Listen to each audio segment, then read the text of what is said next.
importantes en el humano, como el esternocleidomastoideo, el serrato ventral, ¿sí? Que son músculos de cuello que también nos ayudan de algún modo a generar la inspiración, ¿sí? No son tan importantes en los animales debido pues a la posición que ellos son en cuadrupestación, ¿no? Pero en el humano sí son importantes.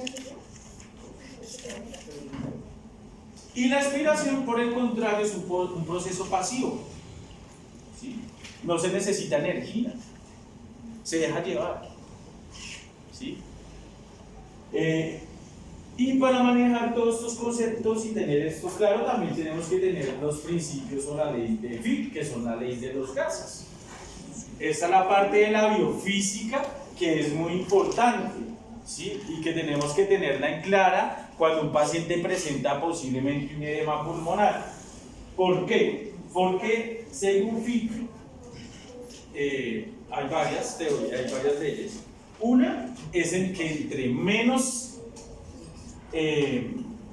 compleja sea una barrera, ¿sí? Entre menos compleja, o sea, entre más delgada sea una barrera, más fácil es el paso de un gas de un compartimento a otro compartimento.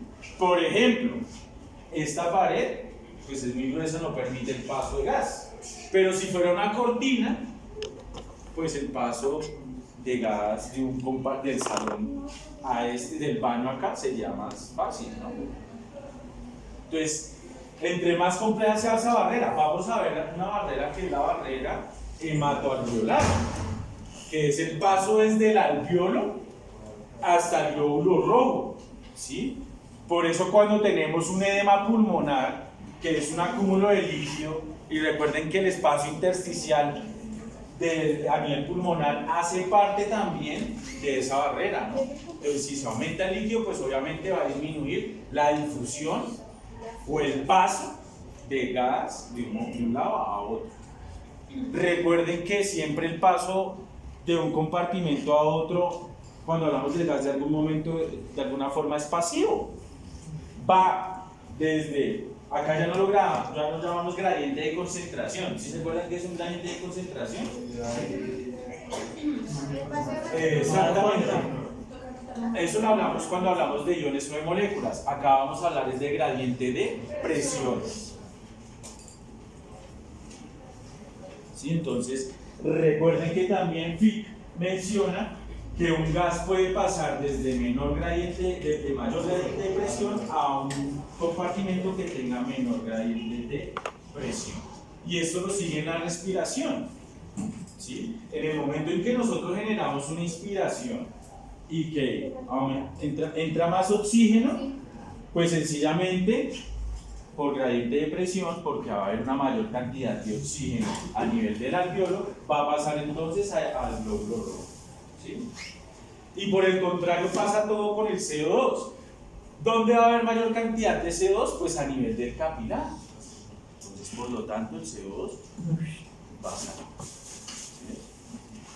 Recordemos y también que es importante el transporte del CO2 y el de oxígeno. ¿Cómo se transporta el oxígeno? En forma de el 95% en forma de oxihemoglobina. El resto, o sea, el 5% restante, se transforma diluido en el plasma.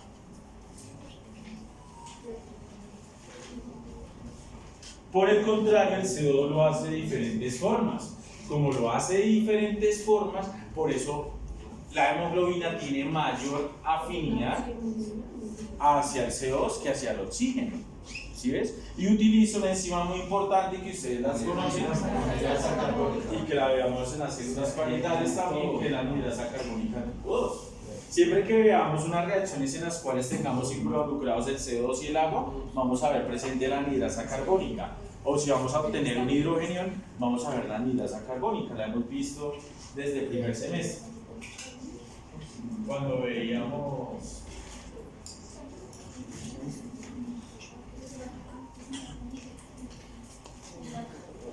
Y ahora llegas a sí, entonces digamos, también la vamos a ver en la anhidrasa carbónica en las células parietales, en los osteoclastos, ¿sí se acuerdan? Cuando el generaba la resorción ósea y eso. Entonces, la anhidrasa carbónica la conocemos, prácticamente es muy importante. La hemoglobina también es importante. Recuerden que hay medicamentos. Ustedes se han escuchado que a los gatos y a los perros no se les puede dar acetaminofén. ¿O ustedes son los que le dan acetaminofén? Ninguna. No, sí se pueden ellos. El acetaminofén no se puede dar porque el acetaminofén reduce la hemoglobina. Eso ustedes lo van a ver en farmacología. ¿Qué es reducir la hemoglobina? Que hemoglobina pasa a metahemoglobina. Y la metahemoglobina es incapaz de transportar gases, incapaz de transportar el CO2 e incapaz de transportar el oxígeno. ¿Sí ves? Entonces los pacientes se vuelven cianóticos, se vuelven morados. ¿Sí? Lo mismo pasa con la intoxicación con cianuro. El cianuro también reduce la hemoglobina a metahemoglobina. Y también la intoxicación por nitritos y nitratos, que ustedes la van a ver en el bovino. ¿Sí ves? Cuando hay temporadas de lluvias y que se vuelve un pantano los pastales, pues la vaquita le toca, no importa si esté lloviendo, a ella le toca ir a comer. ¿Sí? Ellas no tienen su sombrillita, les toca irse a mojar. Y si está emposada el agua, pues no importa, le toca comer, porque si no la cuestión es de hambre. Entonces come. Y el pasto entonces va a captar entonces más nitritos y nitratos, y se va a generar una intoxicación por nitritos y nitratos, que también reduce la hemoglobina. Y el paciente las vacas se las van a ver a subir a intoxicación por nitritos y nitratos. ¿Cuál es el antídoto? N-acetilcisteína. Para los dos. ¿Para el acetaminofén? Sí. Para el cianuro sí, no creo que alcance. ¿Cómo se llama, profe? N-acetilcisteína. Esos tres tóxicos actúan sobre la hemoglobina, mira. ¿Sí es? Entonces, no solamente en la hematosis está involucrado, como lo vemos ahí, que el pulmón y eso, sino también vemos los componentes circulatorios, porque si falla la hemoglobina o si hay una anemia, sí vamos a tener problemas también en el intercambio gaseoso. ¿Cómo nosotros medimos la cantidad de oxígeno que tiene un glóbulo rojo? Por una saturación. Entonces, cuando ustedes van a la urgencia o cuando hicimos la práctica, veamos que le colocábamos acá un dispositivo o una luz infrarroja y que ¡tic! Esa es la saturación, es la cantidad de oxígeno. Nosotros hoy en día, y gracias a la tecnología, podemos acogernos a eso, ¿no? ¿Sí? Ustedes tienen que acogerse a eso. Ustedes ya el médico ya no está. No, un médico tiene que utilizar la tecnología para evaluar a su paciente. Entonces ustedes le evalúan la saturación de oxígeno. ¿Sí? Si un paciente baja la saturación de oxígeno, si baja el oxígeno, ¿qué pasa? ¿Ustedes qué creen que pasa? Pone morado, Bueno, disminuye la cantidad de oxígeno, se puede generar una hipoxia en algún tejido e hiperventila. Porque vamos a ver que hay unos receptores, unos quimiorreceptores que sensan el oxígeno, el CO2 y el pH. Quimiorreceptores aórticos y carotídeos, que son los periféricos. Hay otros que también son centrales, a nivel central, a nivel del centro respiratorio, que lo tenemos en el bulbo raquídeo y en la protuberancia. ¿Sí? Entonces, si disminuye el oxígeno, aumenta la frecuencia cardíaca. ¿Sí? ¿Cómo se llama el aumento de la frecuencia cardíaca? Respiratoria. Taquipnea.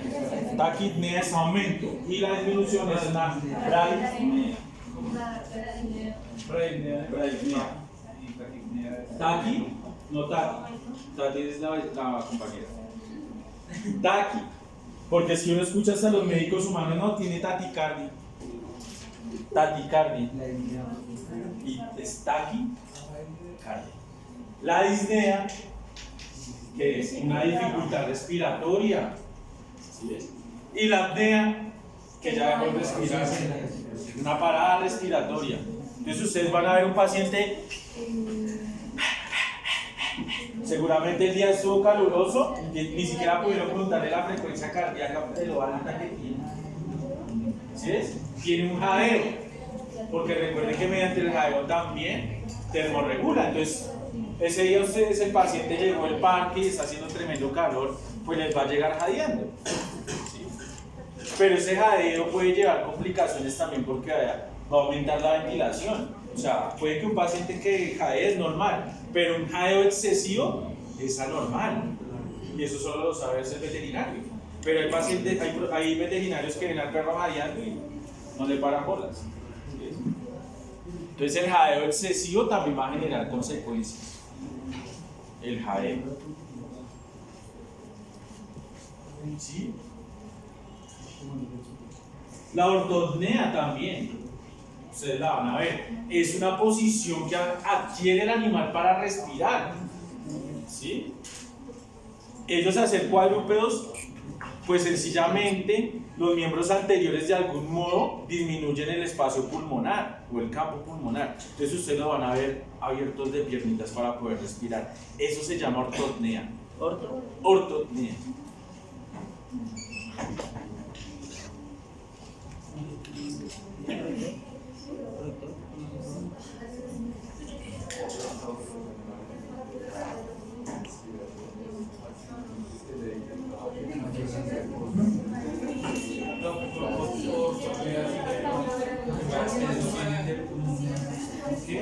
Un secuestro,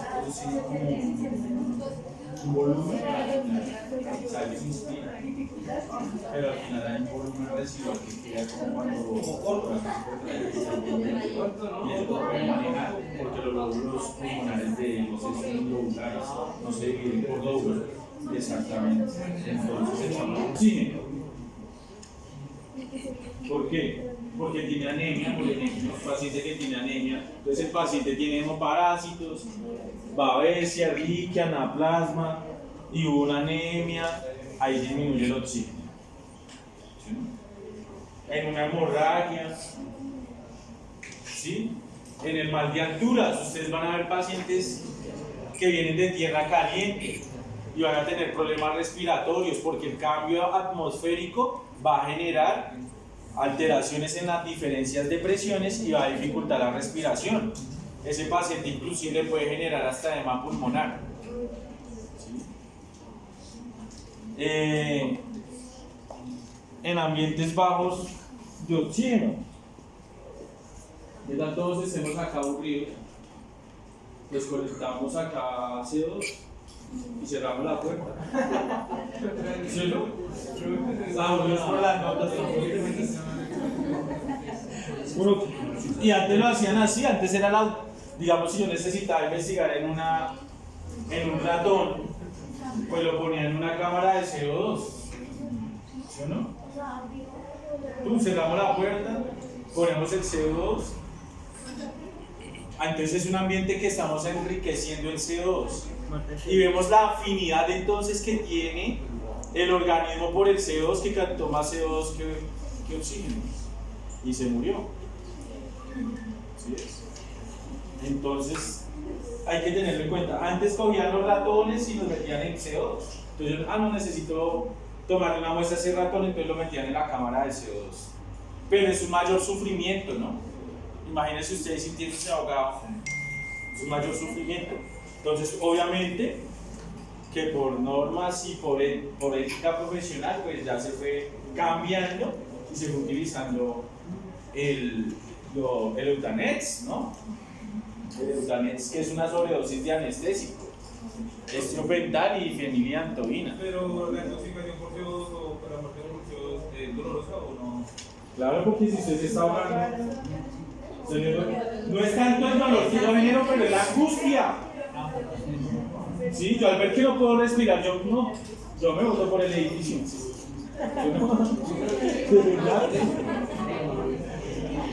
Por eso la gente cuando se incendian los edificios prefieren botarse. De verdad.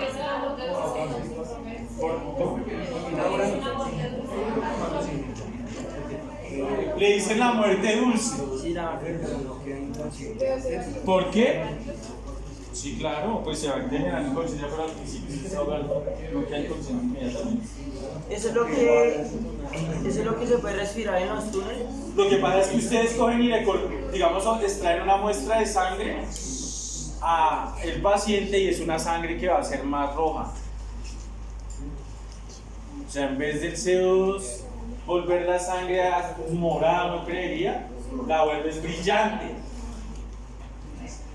Brilla, es una sangre brillante, como una cereza. Entonces por eso le llaman a muerte, porque el color es similar a la cereza. Entonces digamos, si ustedes dicen, me va a suicidar y puse CO2 y tras derecho me corté las venas. Entonces la sangre ya no va a ser una sangre oscura, sino va a ser una sangre brillante.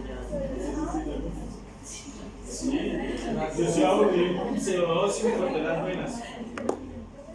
Un hemófilo.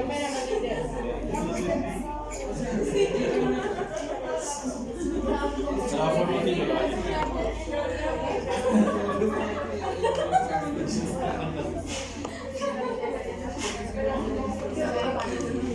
El pH, el potencial del hidrógeno.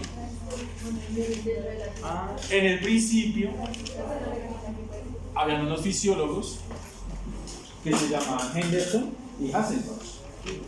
Henderson y Hasselbalch y empezaron a decir, ¡ay, el pH! Y el pH se mide, o ellos pensaban que se medía a partir de dos componentes: de la concentración de CO2 y de la concentración de bicarbonato. Eso en el inicio, Henderson y Hasselbalch entonces dijeron, CO2 y bicarbonato. De esto depende el pH. ¿Sí es? De esta concentración. Inicialmente, ¿no? Entonces, el CO2, cuando hablamos de pH, viene a ser entonces un ácido volátil. Y el bicarbonato viene a ser entonces una base. Lo mismo que el agua.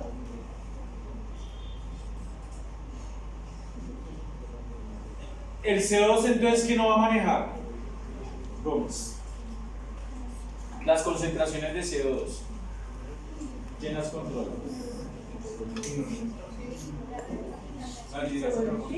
Bueno, sí, pero ¿quién? El sistema respiratorio. ¿Sí o no? El CO, por lo tanto, el CO lo controla el sistema respiratorio.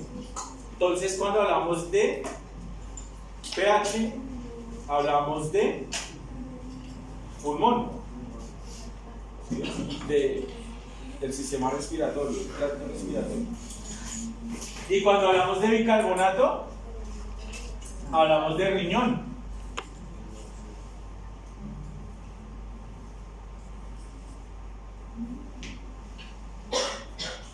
¿Sí es?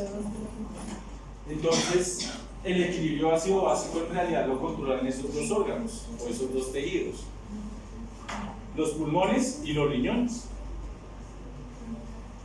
¿Sí es? Y en realidad eso es lo que me va a matar a mi paciente: las diferencias en el pH. Porque ¿qué va a pasar si se cambia el pH? ¿Ustedes qué pensaría que si cambia el pH, qué pasa? Bueno, ojo, porque entonces vamos a entrar a conceptos, porque ¿qué es acidosis y qué es acidemia? ¿Qué es acidemia y qué es acidosis? No es lo mismo.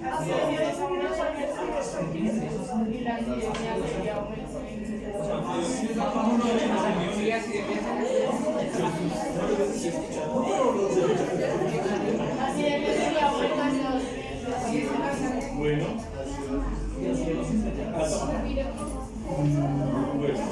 la acidemia sí, un aumento de las concentraciones de hidrógeno en sangre, ¿sí? Acidemia, ¿sí? Pero la acidosis es más grave. La acidosis es más grave, ¿sí? Entonces yo puedo decir, ¿cuánto es un pH arterial? 35. 7.35. Venoso no es 25.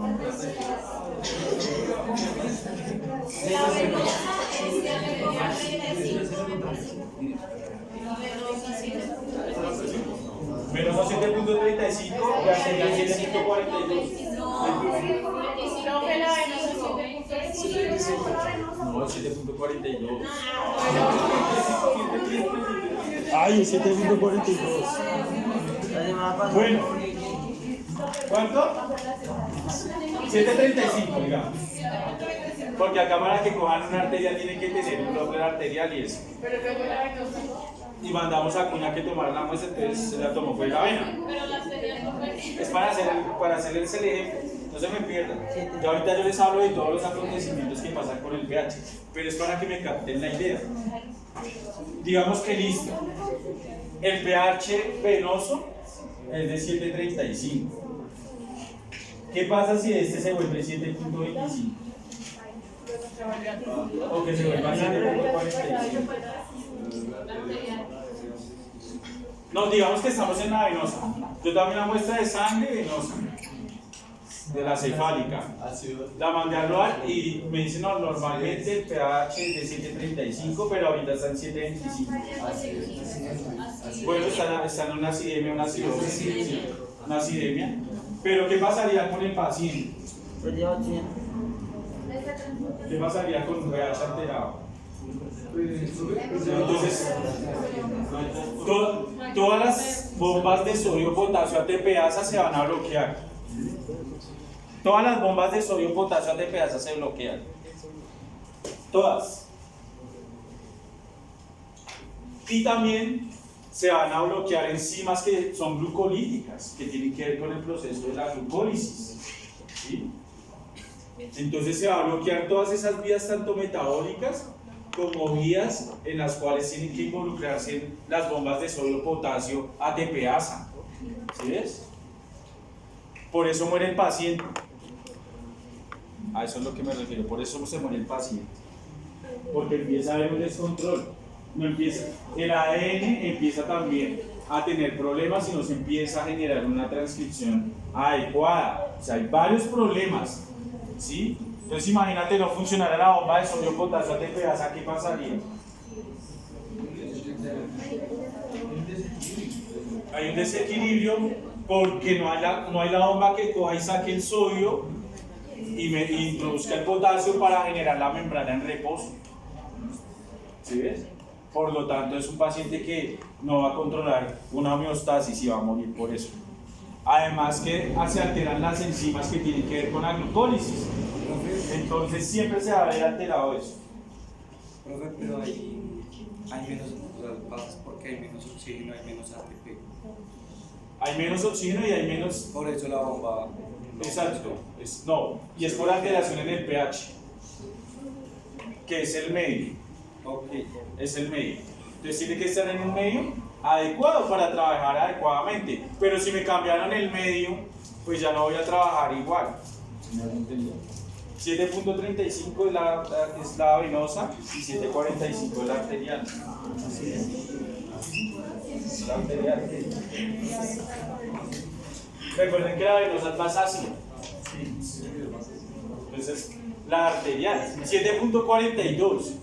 Hay cambios en el pH que ya no son compatibles con la vida. ¿Sí ves? Entonces hay cambios en el pH que cambió el pH y se murió. ¿Por qué? Porque ya no son compatibles, ya empieza a haber un problema mayor. Entonces, por eso es importante el pH.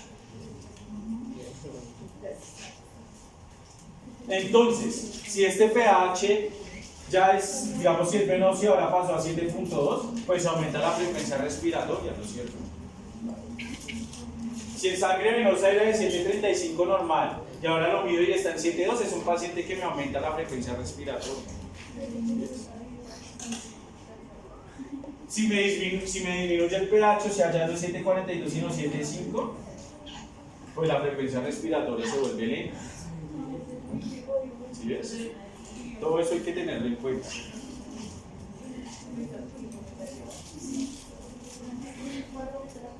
Listo. ¿Hasta acá alguna pregunta?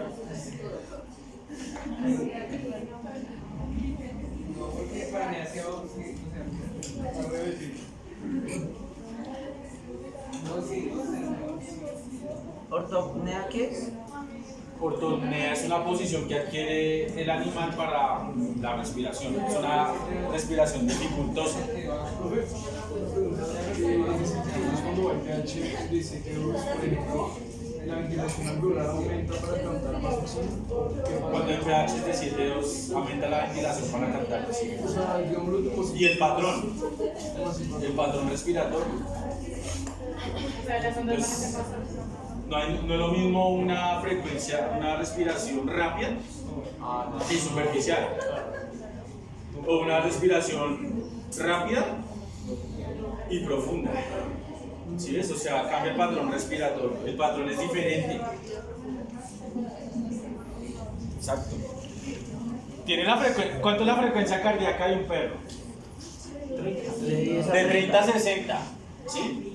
Y si tiene 80, pero es profunda, ¿sí? Entonces ya es una. Si está respirando rápido y es profundo o superficial.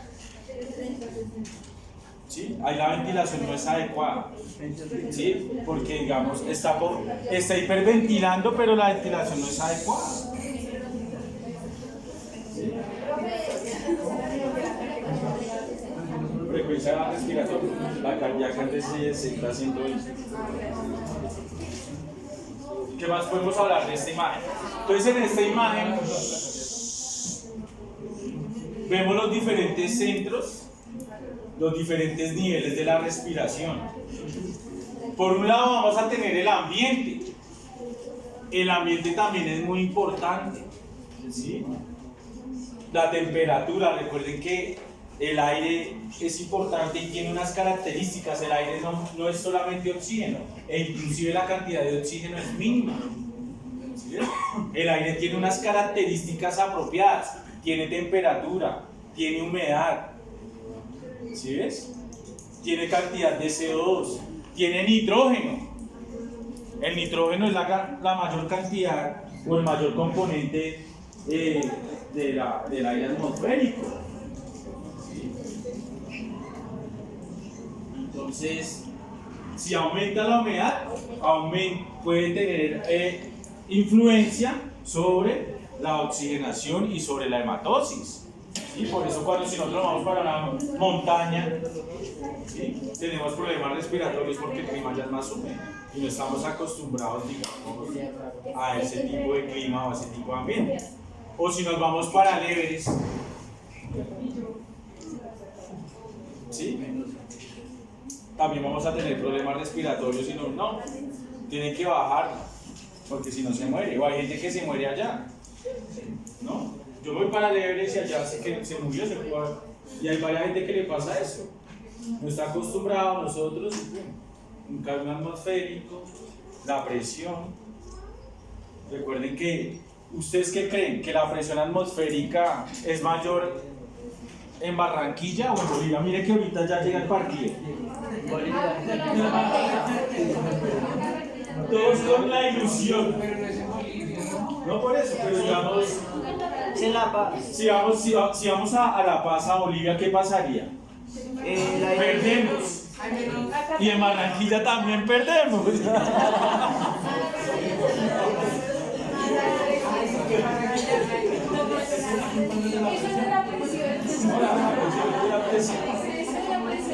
Es que la presión que va a ejercer el hincha sería también va a ser igual a la atmosférica. ¿Sí? Eso es como cuando usted le llevan el perrito casi muerto,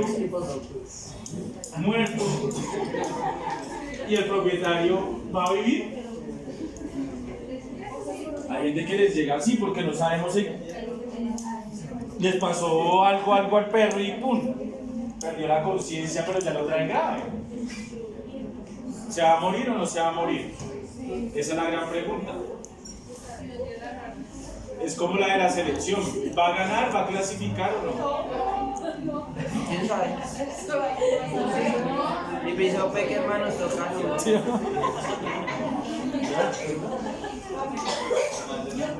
Yo la fe en la selección. La fe.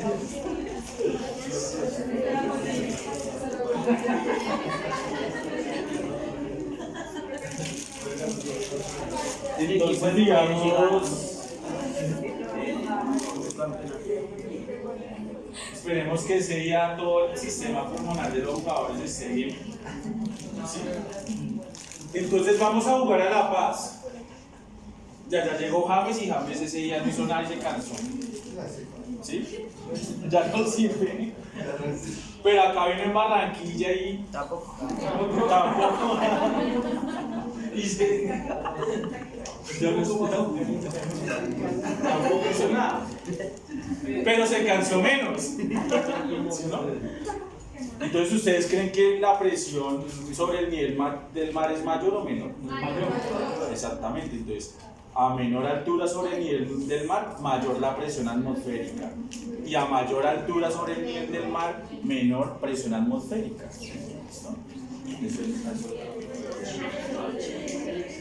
Por eso es que llegamos en el ¡qué milagro! Ay, eso es demasiado.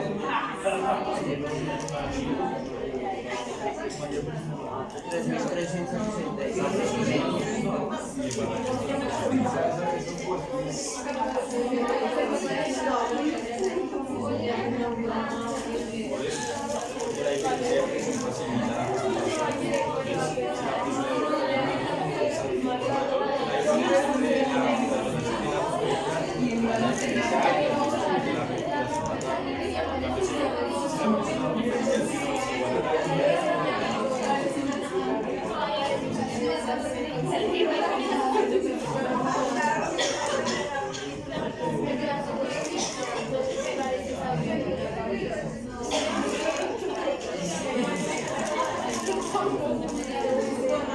Entonces la presión también tiene que...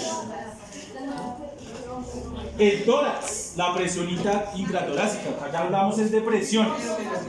¿En qué podemos medir la presión? En milímetros de mercurio y en centímetros de agua. ¿Sí es? En ambas se puede medir milímetros de mercurio y centímetros de agua. Entonces, la presión intratorácica, nosotros cuando vayamos a ver presiones, vamos a ver que hay una presión a nivel intratorácica, una presión a nivel intrapleural, ¿sí? También vamos a ver, ¿sí? Y versus la presión atmosférica. Cualquier alteración en estas presiones me va a generar problemas en el intercambio gaseoso y en la respiración. Por ejemplo, si llega un politraumatizado, un perro que lo cogió un carrito, ¿sí? O un perrito que lo cogió un carro, sí, mejor que más de un perrito que lo cogió un carro y lesionó el tórax, pues el paciente va a llegar con dificultad respiratoria. ¿Por qué? Porque si hubo una pérdida de esa permeabilidad que mantenía el tórax porque se fracturó una costilla, pues sencillamente el aire que está en la atmósfera pasa al interior del tórax. Y recuerden que una de las características que tiene el pulmón es que se distiende. ¿Sí es? Entonces esa característica se pierde y el pulmón se colapsa. ¿Qué significa que se colapse? Que se vuelve más pequeño. Por eso cuando ustedes vayan a ver su patología les toca hacer una necropsia y les dicen entran al tórax y los pulmones son como así de chiquitos. ¿Sí es debido a que con la presión el tórax entonces se encoge y se colapsa. Entonces hay colapso pulmonar y también hay colapso alveolar. ¿Sí es? Entonces si ustedes ustedes saben qué tienen que hacer, ponerle un tubo de tórax. ¿Ustedes han escuchado el tubo de tórax? Eso. Un tubo de tórax. O a una persona que, digamos, le robaron el celular y lo apuñalearon y le dieron en el tórax. También tienen que ponerle el tubo de tórax. Entonces le meten un tubo en el tórax y con una llave de 3 vías le van sacando el aire. Le van sacando el aire. Hasta que finalmente vuelve y otra vez empieza o tiene su presión ya intratorácica negativa y el pulmón otra vez se expande. ¿Sí ves? Entonces, eso también tenerlo en cuenta. Así sea una alteración en los músculos intercostales, va a generar esos problemas. ¿Listo? Entonces, le tomamos una radiografía y puede tener un neumotórax. La entrada del aire atmosférico hacia el tórax se llama neumotórax. Pero, ¿qué tal que la puñalada le haya un vaso sanguíneo? Ahora va a ser un hemotórax. Ahora es sangre la que hay. Sangre. Y también hay kilotórax. Kilotórax también hay. Hay esas 3 patologías: neumotórax, hemotórax y kilotórax. Hemotórax, neumo. Kilotórax. Ese es kilo. ¿Cuál es el kilo? ¿Cuál es el kilo? Cuando está absorbido los nutrientes a nivel del vaso, entonces se genera un kilotórax. Entonces el paciente puede tener alteraciones que generen kilotórax. O que tiene una alteración en los conductos linfáticos. También permite la salida del líquido de la linfa y también va a generar problemas como el kilotórax.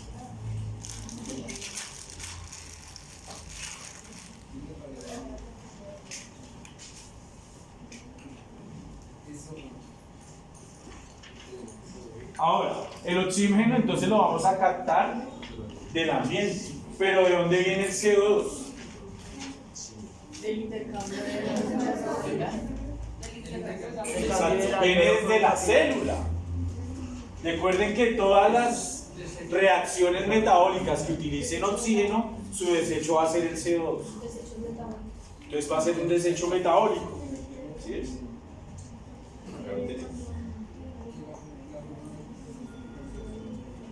Hay 2 formas de yo intoxicarme con CO2. Una es enriquecer el ambiente. Entonces ponemos acá 2 bombas de CO2, una allá en la esquina y otra acá. Y me hago en la mitad. Y cerramos la puerta, si no, se intoxica todo el edificio. Y la otra es taparme la nariz, ¿no es cierto? O sea si yo me tapo la nariz, ¿qué pasa con el CO2? Aumenta y el oxígeno disminuye. Entonces también, por eso cuando nos ponen una bolsa y nos van a ahogar, si los niños que juegan con las bolsas y se ahogan, es por eso. Porque hay 2 formas de hacerlo. Una es el enriquecimiento del ambiente y el otro es interior, ¿no? Hasta acá alguna pregunta. Profe, ¿me puedes repetir lo del kilotórax?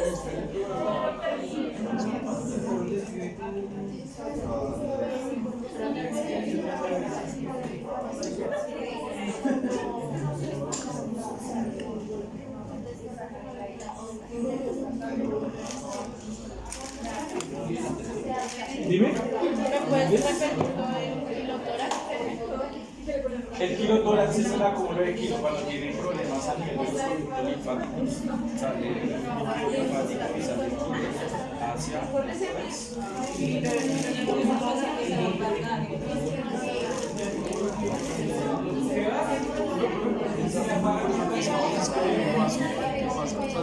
Sí, se sale a correr desde por acá. ¿Y por qué no está lleno? Eso es porque recuerden que el vaso hace parte del sistema retículo endotelial y cuando salimos a correr pues hay una contracción del vaso. Y esa contracción del vaso para incrementar el volumen de glóbulos rojos hace que le duela a uno. O sea, aumenta. Es un reservorio, el vaso también es un reservorio de glóbulos rojos y por eso le da vaso a uno. Ah, no es una Porque cosa. los animales estaban Bien. ¿Cómo? a los animales les daba Entonces, Roberto. Los animales que les, no sé, no creo, pero si hay problemas del vaso, como tumores o una esplenomegalia o algo así, y entonces el vaso se aumenta de tamaño y empieza a jalarse el estómago, porque está el ligamento gastroesplénico y jala el estómago y lo tuerce. Entonces lo que uno tiene que hacer es extraer el vaso, ¿no? Una esplenectomía es la extracción del vaso. El vaso no es un órgano vital para el perro y para el gato, entonces se puede extraer.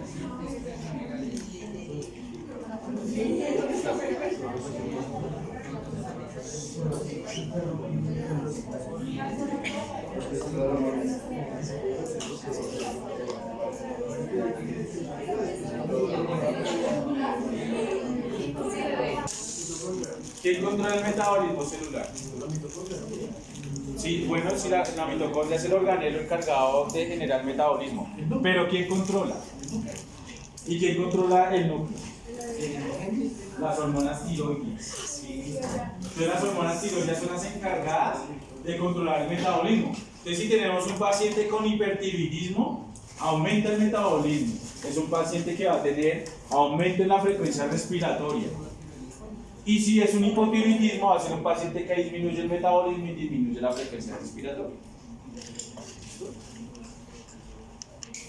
Entonces vemos que son varios los componentes los que en realidad me pueden generar o me pueden influenciar la respiración.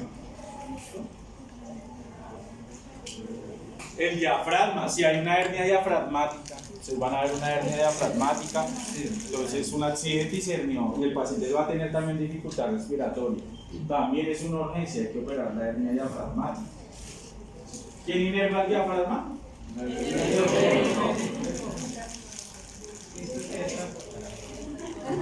Anatomista.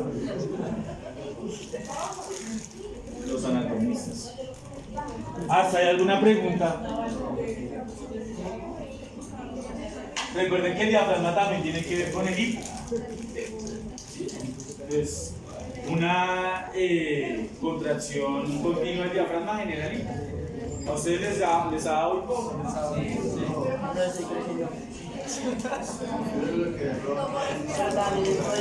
Sí, pero acuérdense que el diafragma que tiene dos hiatos. El hiato esofágico y el aórtico. Exactamente. Entonces el hiato esofágico, ya dicen que porque cuando toma agua fría, pues porque el diafragma pasa por el hiato esofágico y toca, o sea, el esófago pasa por el hiato esofágico. Si es agua fría, alcanza a estimular el diafragma y genera la contracción. Y empieza a salir.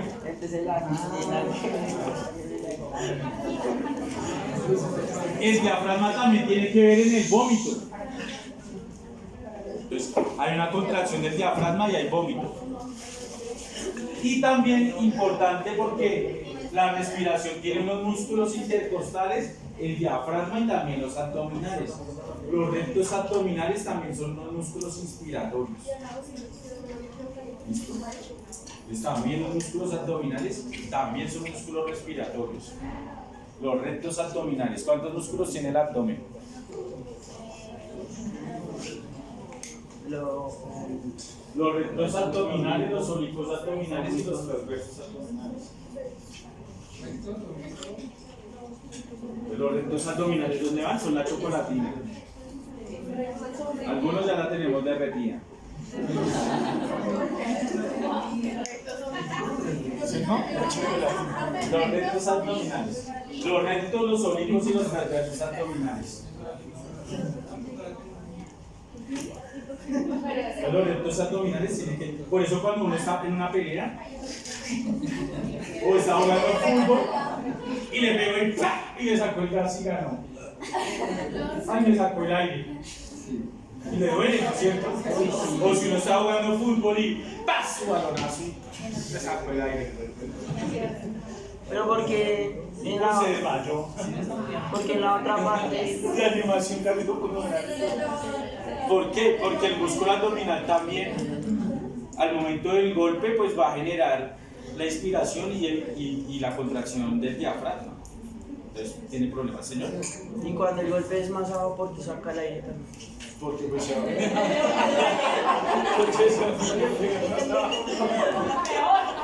pero en serio, porque es.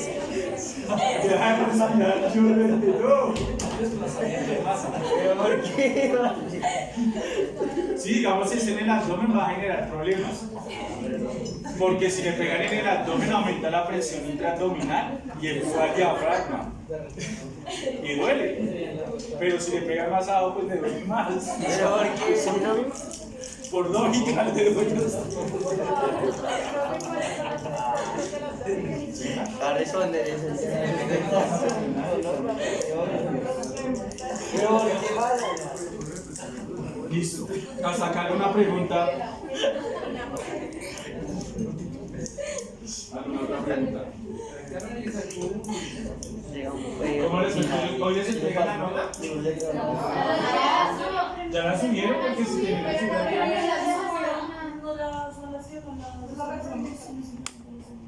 Ah, bueno.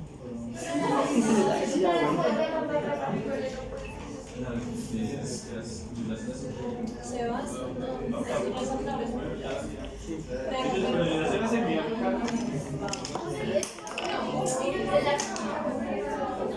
Ah, oye, pero pasaron o no.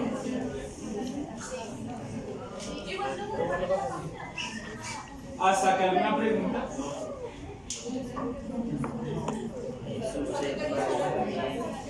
Como a 2 o 3.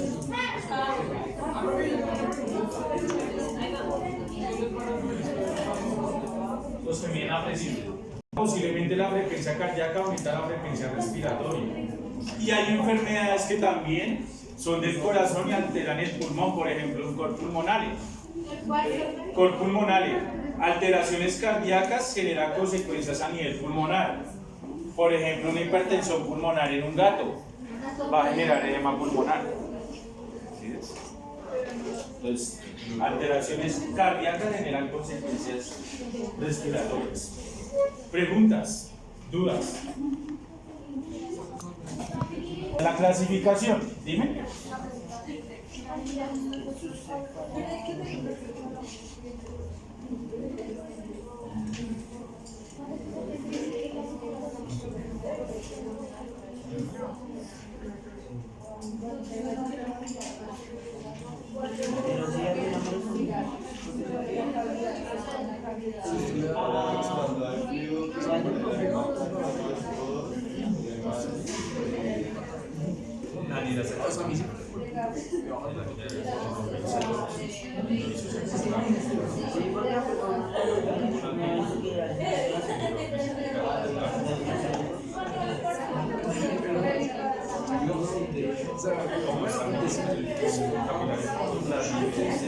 Tracto respiratorio. Entonces tenemos el tracto respiratorio anterior.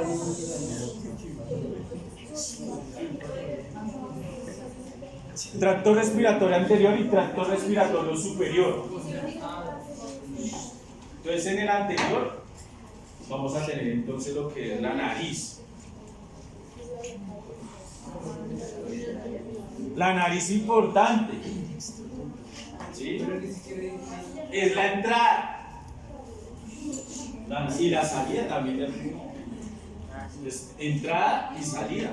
La nariz, importante en los perritos. ¿Por qué? Porque hay unas ventanas nasales u orificios nasales. Y hay unos pacientes, como por ejemplo los braquicefálicos, que tienen estenosis de las narinas y nacen con las narinas cerradas. También en casos braquicefálicos como los persas, también. ¿Sí? Entonces va a tener problemas, hay que hacerle cirugía. ¿Sí? Los humanos también, hay veces que porque nacen con la nariz. Sí. Porque nacen con los orificios nasales más cerrados. ¿Sí? Las niñas o los muchachos que tienen la nariz respingona. ¿Ya han visto? Hablan un poquito así como si estuviera rotizado un poco. Entonces es importante la nariz. El cartílago. Como la popis. Hay veces que tenemos hemorragias nasales. ¿Cómo se llamaría una hemorragia nasal? Epistasis. Y hemoptisis.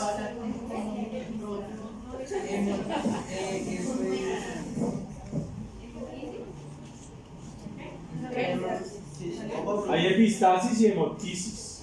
Busque qué es hemoptisis en internet. Estoy grabando, profe.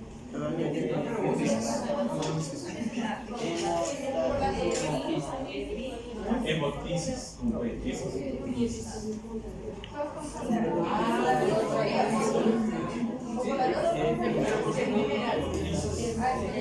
Entonces, epistasis, el sangrado, ¿de dónde viene? Porque sangre fresca.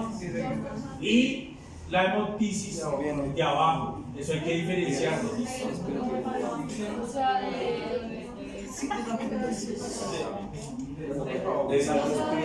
Epistasis de sangre fresca. Entonces a ustedes les han sangrado la nariz, tengo epistasis para que sean más. Pero si la sangre viene del tracto inferior, ¿sí? O superior del pulmón, es hemoptisis. No es sangre fresca. Porque tú ves ahí, viene con exacto, la coloración. O de pronto si sangra así, tú vas a ver que sangra. Y que la sangre está rojita normal. Cuando es oscura es hemoptisis, que es vieja. Y viene del tracto superior. ¿Superior o inferior? Del pulmón superior. Porque inferior o el anterior es el de arriba. Y superior es inferior o posterior. Nariz. La entrada y la salida. Entonces, si tenemos problemas, si tenemos secreciones nasales, pues va a imposibilitar el paso. Por ejemplo, una secreción nasal mucopurulenta en un paciente que tenga una rinotraqueitis infecciosa canina, por ejemplo. Entonces, va a tener problemas de secreciones y va a tener problemas de respiración. Ahora, otra pregunta: ¿por dónde drenan las lágrimas? Por el conducto nasolagrimal. O sea que por la nariz drenan las lágrimas. Por eso cuando nosotros lloramos, y páseme el papel. Sí, páseme el papel para sonar, porque en realidad no son mocos, sino son lágrimas. ¿Listo? Entonces a veces lloré mucho y páseme el papel. No son mocos, sino son lágrimas.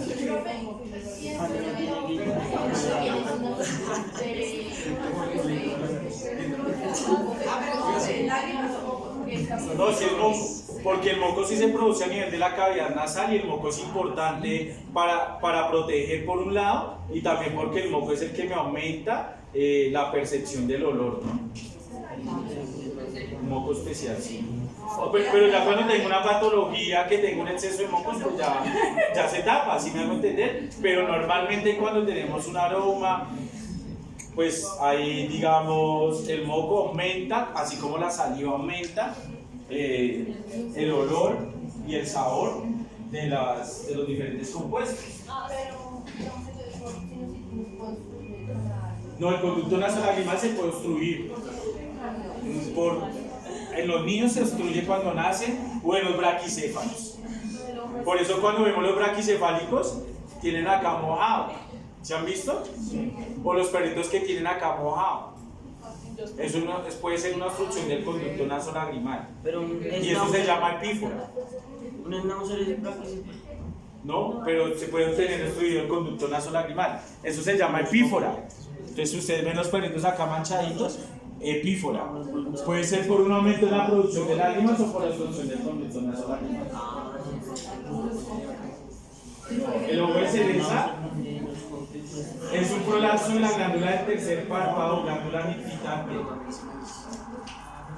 ¿Se lo han visto acá que el perro le salió el ojo de cereza? Es un prolapso de la glándula del tercer párpado o de la glándula nitritante, o que es una glándula lagrimal, ¿no? O el prolapso de la glándula de Hartles. Epífora es el lagrimeo. Es por una obstrucción del conducto nasolagrimal o por un aumento en la producción de lágrimas. ¿Ahí ustedes qué hacen?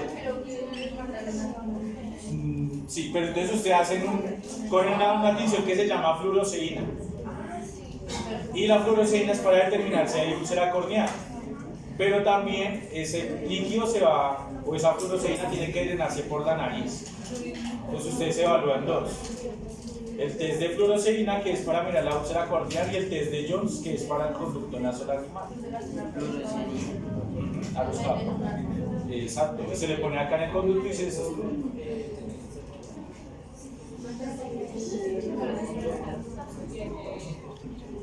¿Ustedes han escuchado de las feromonas? ¿El perfume? No, de los animales, más que todo. No, pero ahorita hay niñas que se echan feromonas. Y niños también, es que para conseguir novio.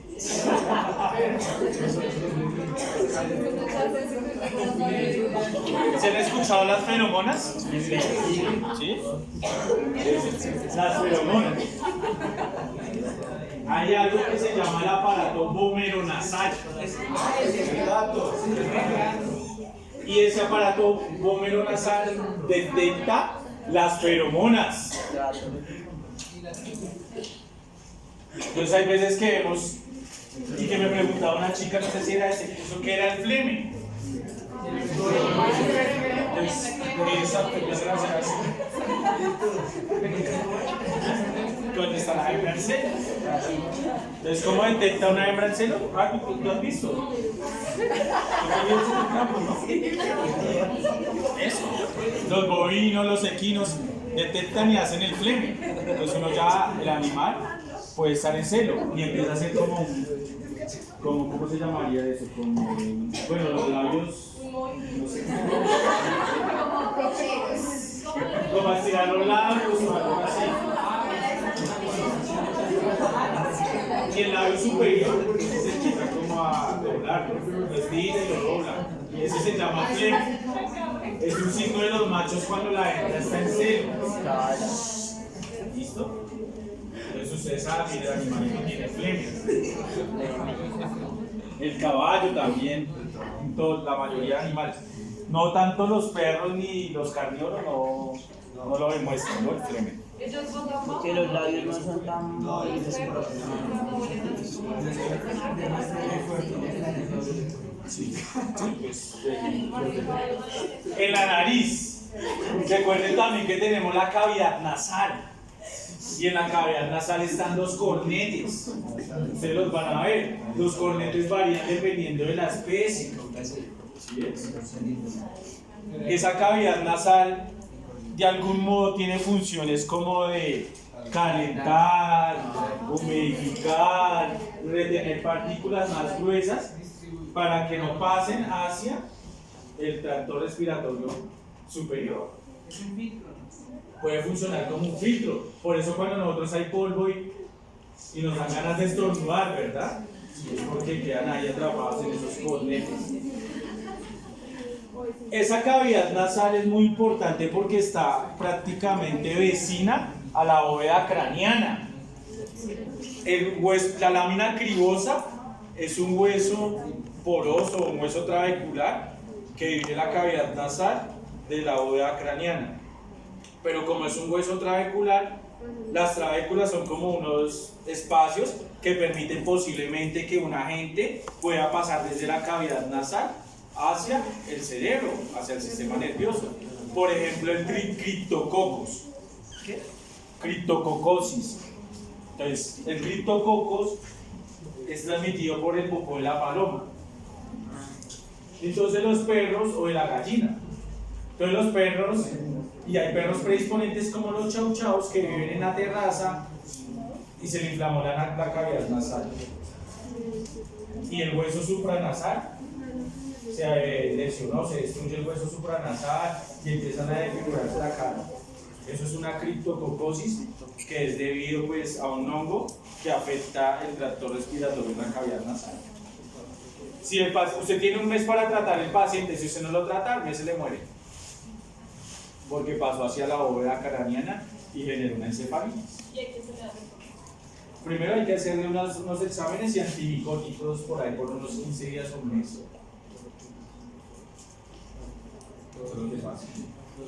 Hay tumores también que pueden estar presentes en la cavidad nasal.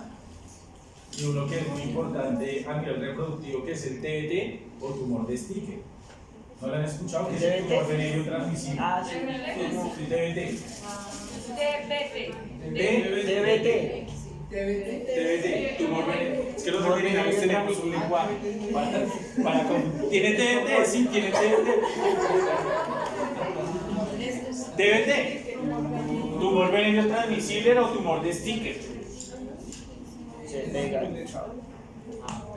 TBT, tumor venérea transmisible, tumor de Sticker, es un tumor que se transmite en el perro por el contacto reproductivo, por el coito, pero eso es por un virus que se llama un retrovirus. ¿Qué pasa? Que si el perro, la perra o la perra tienen el TBT y sangran, porque ellos van a estar sangrando constantemente por la vagina o por el pene, van a dejar la gota de sangre ahí y ahí va a quedar el virus. Y llegó el otro perrito y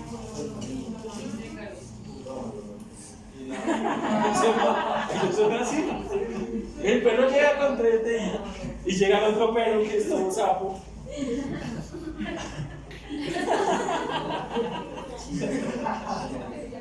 Pues le sale el TBT en la cavidad nasal y empiezan a sangrar por la cavidad nasal. Entonces hay sitios que es muy raro, pero le puede salir en la cavidad nasal el TBT. Entonces, hay tumores que pueden salir en la cavidad nasal y le llega al paciente con una deformación facial. Entonces, pum, llegó así. El perro estaba ayer, pero hoy amaneció con la cara hinchada acá. ¿Sí es? O un acceso de la muela carnicera. ¿Sí es? Un acceso de la muela carnicera, ustedes también lo van a ver. Y el paciente tuvo una deformación facial y acá es donde tiene la lesión. ¿Sí? Entonces también tienen que tenerlo en cuenta. ¿Por qué? Porque afecta, digamos, la cavidad nasal, porque acuérdense que la muela carnicera tiene 3 raíces y comunican con la cavidad nasal, llegan hasta la cavidad nasal. Es el acceso a la muela carnicera. Frecuente en perros, muy frecuente. Ya pasando la cavidad nasal, pues vemos la faringe. La faringe, ¿cuál es la importancia de la faringe? Que va a generar la comunicación o la división entre el tracto respiratorio y el digestivo. Entonces acuérdense que hablábamos de la faringe, de la orofaringe, de la nasofaringe, ¿sí? De la faringe, de la laringofaringe, todas esas porciones son importantes. Nasofaringe, ¿sí? Porque la orofaringe, todas esas tienen que tenerlo porque son las que van a permitir el paso de aire hacia el tracto respiratorio, entonces también hay que tenerla en cuenta. Y ahí ya tenemos la laringe. Entonces la laringe, importante, hay pacientes como los equinos que producen una parálisis laringe y tienen ronquidos. O estridor laringio que llaman. Entonces el caballo ronca estando quieto, hay un sonido. Es debido a una parálisis laringio. O una laringitis, por una alteración del sistema nervioso. O la laringitis, también es la inflamación de la laringe. La laringe es el que va a dar continuidad a la tráquea. Y cuando nosotros vamos a actuar, entonces vemos la epiglotis, ¿sí? Y el canal epiglótico, ¿sí? Y que vienen los cartílagos, que es el cricoides, el aritenoides, el hioides. ¿Sí que es la anatomía? No sé. Entonces ustedes cogen el hioides. Y el aparato tiroides. O sea, sí, el tiroides es el aparato tiroides, que es el cartílago grueso. ¿Es donde están los dos? Exactamente. Y ven el canal epiglótico. Ustedes cuando lo van a ver, cuando el paciente está inconsciente y toca con un laringoscopio, le bajan la lengua y ahí viene la epiglotis y el canal epiglótico y ahí ustedes cogen y le pasan la zona endotraqueal para mantenerle la vía aérea permeable. Entonces es importante. Ahora tenemos el tracto respiratorio posterior o inferior. Tenemos la tráquea. La tráquea. ¿Cuál es el último anillo de la tráquea? ¿Cómo se llama? La carina. La carina, como la guerrillera.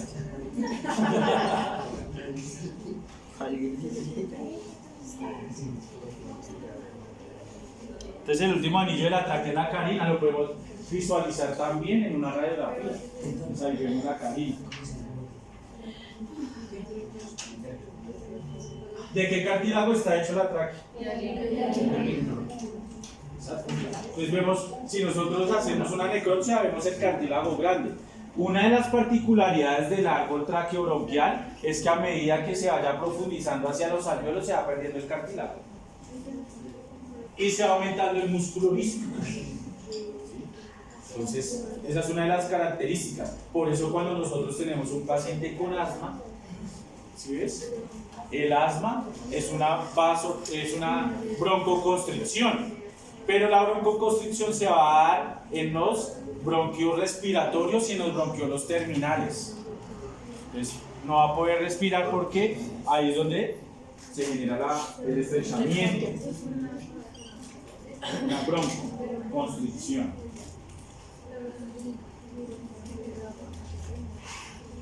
¿Tenemos pacientes que les da asma? Sí. ¿A quiénes les da asma? A los felinos.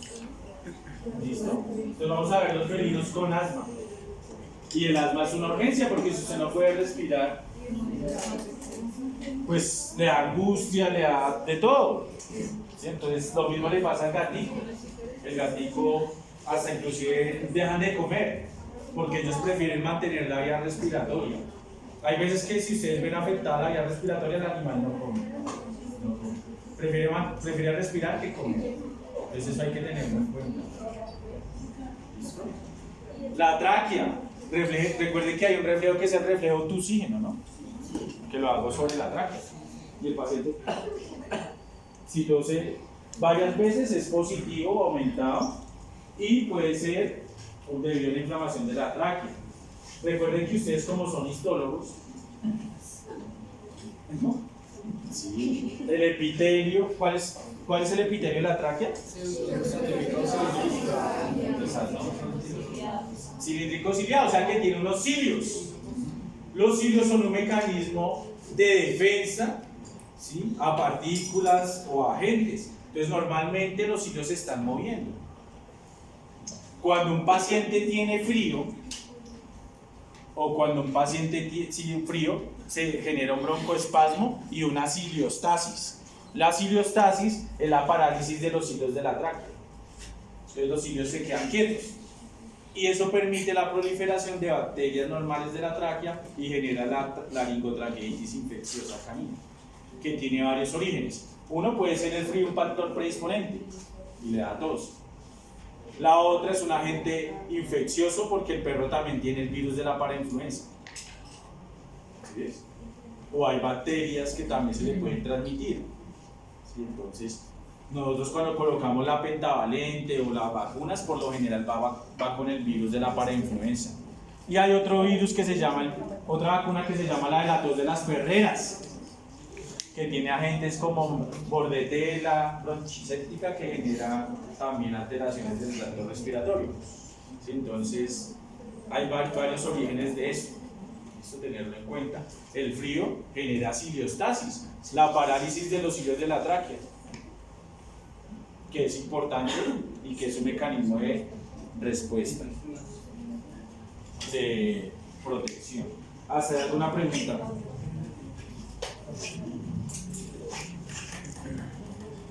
Los bronquios.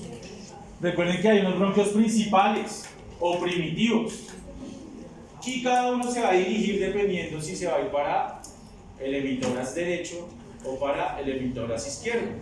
Dependiendo de la dirección que coja, pues va a tomar el nombre. Entonces, bronquiolos principales izquierdo o bronquiolo principal derecho.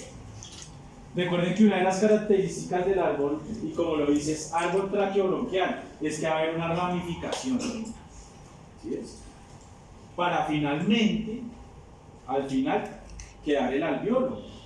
Y el alveolo son unos sacos, son unas, no sé cómo se llamaría eso, son unas porciones circulares y que van a tener contacto con los capilares para generar el intercambio gaseoso. Son circulares, son esféricas. Recuerden que estos alveolos tienen un líquido que se llama líquido surfactante para mantener la forma redonda. Y ahí viene un principio que es la tensión superficial del agua. ¿Sí? La tensión superficial del agua. ¿Ustedes han ido a una piscina? ¿O a la alberca? ¿Sí? Es que el agua cuando está quieta tiene su forma, ¿no es cierto? ¿Sí? Y si llega una hoja, la hoja flotó y que ahí no se hunde, ¿no es cierto? ¿Por qué? Porque esa capacidad que tiene de mantener la forma el agua y de tener como una barrera se llama la tensión superficial. ¿Sí? O hay veces que uno ve un mosquito ahí parado en el agua y no se hunde, es porque no rompe la tensión superficial. ¿Sí? Que es una característica que tiene el agua y que esa tensión superficial la va a mantener el líquido surfactante entonces en el alveolo. Pregunta, ¿alguien ya preguntando acá? No. Exacto. Mantener la presión. La forma. O si yo compro un burbujero, ¿todos han hecho burbujas? ¿Sí? Así las burbujas, sí. ¿Por qué se forma esa burbuja? Porque el agua junto con el jabón mantiene una mayor presión superficial. ¿Sí ves? Entonces por eso no se totea. Pero si no viene el niño y ¡tum! Se está. ¿Sí? Entonces esa función que hizo rompió la tensión superficial. Y si rompió la tensión superficial, pues se rompió el globo, se rompió la burbuja. Entonces tienen que tener en cuenta eso. La presión del paso del aire también a nivel pulmonar es menor. Por ejemplo, ¿ustedes han inflado una bomba?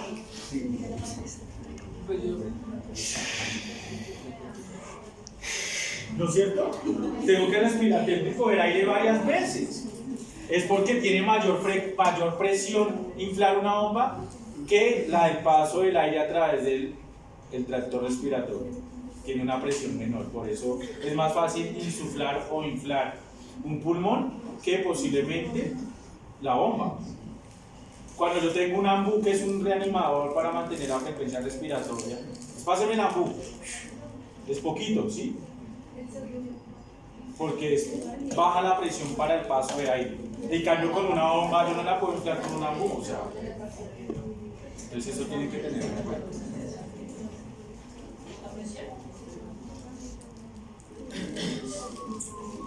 Los pulmones.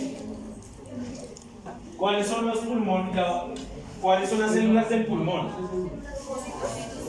Los neumocitos. Y hay neumocitos tipo 1 y neumocitos tipo 2. Exacto. Los neumocitos tipo 2 tienen que ver con el intercambio, los neumocitos tipo 1 con el intercambio gaseoso y los neumocitos tipo 2 con la producción de líquido surfactante y también son los macrófagos alveolares.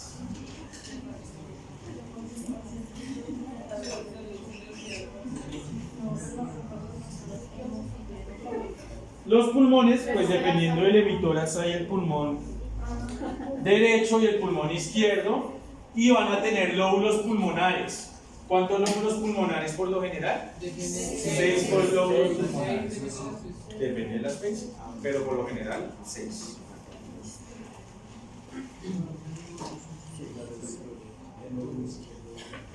Ahí tenemos la nariz, no se ve bien.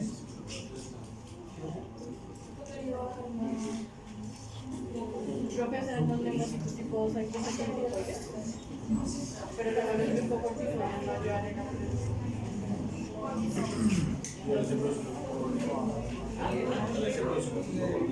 O fosas nasales. ¿Sí? Hay gente que no tiene fosas nasales, sino fosas comunes. ¿Sí o no?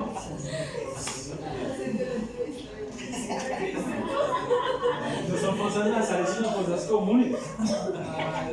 Narizón. ¿Sí? ¿No? Una fosa nasal es una fosa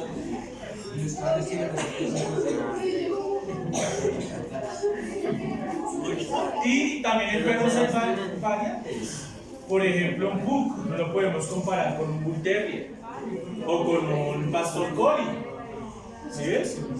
Pues también tenemos. Hay pacientes que, como les digo, y en especial nacen con estenosis de la narina.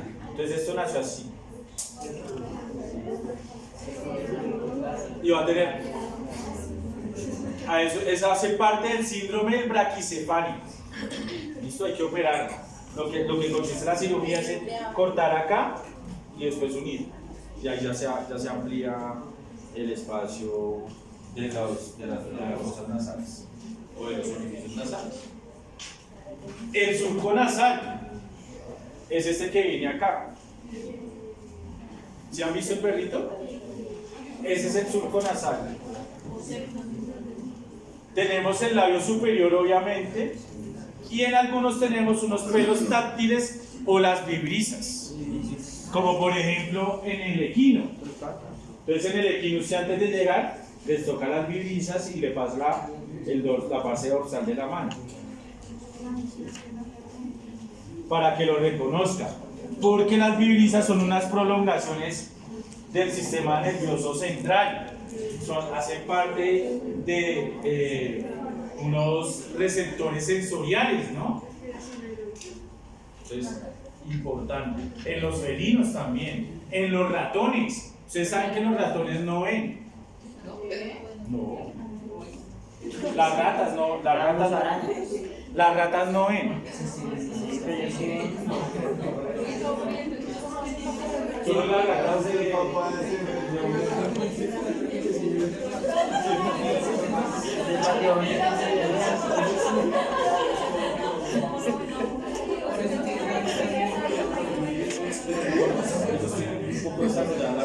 ¿Y los topos, profe? los topos tampoco.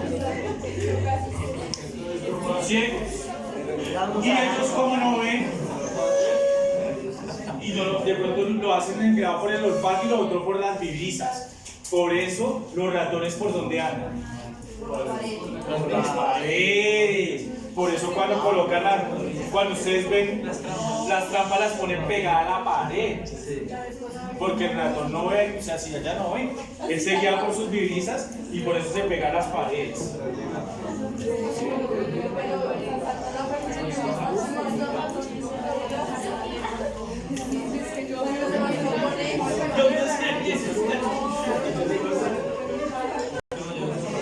¿Qué?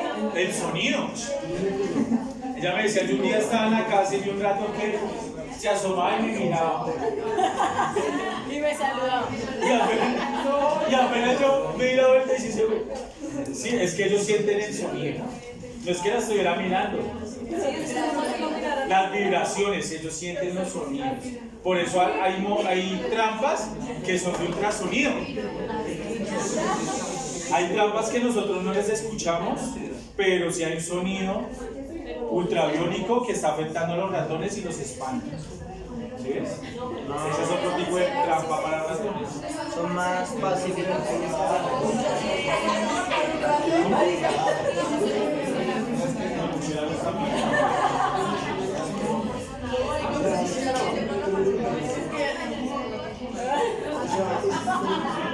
Recuerden que hay dos tipos de ratas. ¿Las de qué? Las ratas de piso, que son las noruegas, y las ratas de techo. Claro. O nórdicas. Unas son las noruegas por el piso, de alcantarilla, y las otras son de techo. Y nunca bajas. Sí, claro. Entonces, digamos, ustedes llegaron y pusieron la cama para ratones en el piso, y la rata todavía sigue haciendo sus males. Es porque es una rata de techo. y es más liviana y salta y todo. Son más pequeñas y más livianas. Son las nórdicas, las nórdicas. Y las noruegas son las de piso. Son las de piso. Entonces, eso es lo que hay que aprender. Lo otro es que si una rata ve que murió otra rata por ahí, porque ellos siempre mandan al malboy. ¿Vaya usted? Mandan al malboyito. Vaya usted y cómase ese pedazo. Y si se queda ahí muerto, pues ellas no van a ir. Y donde un rato es muerto no vuelve. ¿Sí ves? Entonces ellas son muy inteligentes. Por eso antes utilizaban los organofosforados. Pero los organofosforados, ¿qué pasaba? Que mataban a la rata inmediatamente. Entonces usted ya ponía otra vez el veneno y ya no volvía ninguna rata. Era porque se daban cuenta que había un veneno y que se había muerto alguna rata. Entonces ahorita el veneno coincide en que se consuman el veneno pero que lo mate por allá en el nido. ¿Sí ves? En eso consiste. Por eso el perro cuando se intoxica con algún veneno ya los signos no son inmediatos, sino es tiempo después. Que puede ser por warfarina, que alteran la coagulación, o por el nuevo que es el Guayaquil, ¿no? Ah, sí. Antes era el campeón. El campeón que era organofosforado más común. Y ahorita salió el Guayaquil. Pero el Guayaquil por el momento no tiene antídoto. ¿Con vitamina K? Vitamina K es para la intoxicación por warfarina o por cumarínicos. Exacto. Porque los tóxicos pueden generar resistencia. Por ejemplo, había ¿cómo es que se llamaba? Bueno, un rey que lo iban a asesinar y ya sabía que era con cianuro. Entonces, ¿qué hacía el rey? Todos los días se tomaba una gotica de cianuro. Y el día que lo iban a matar, le echaban el cianuro y ya no le hizo nada al cianuro. Porque genera, de algún modo, resistencia. Entonces, eso es lo que pasa. Y ahorita lo que es el Guayaquil no lo mata inmediatamente, pero sí al otro día. Y que los perros se mueren por el Guayaquil. Profe, eso de que al animal envenenado se le aplica carbón activado, ¿es verdad? Porque el carbón activado absorbe el tóxico y le da todas las crisis. ¿Y qué más sirve? ¿Qué más así instantáneamente sirve para el veneno?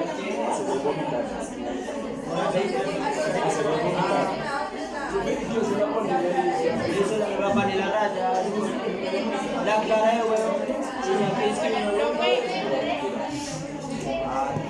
Dime.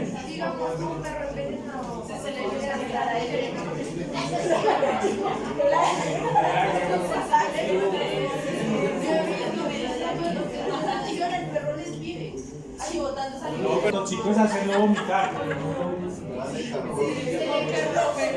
Agua oxigenada se le puede hacer para hacerlo vomitar, o con una cebolla, también lo pueden hacer vomitar, o con silacina. El carbón activado lo que hace es que absorbe el tóxico y lo expulsa. Y el agua, profe. Todo el carbón activado es natural. El paso de aire que se dirige y que proviene de los pulmones.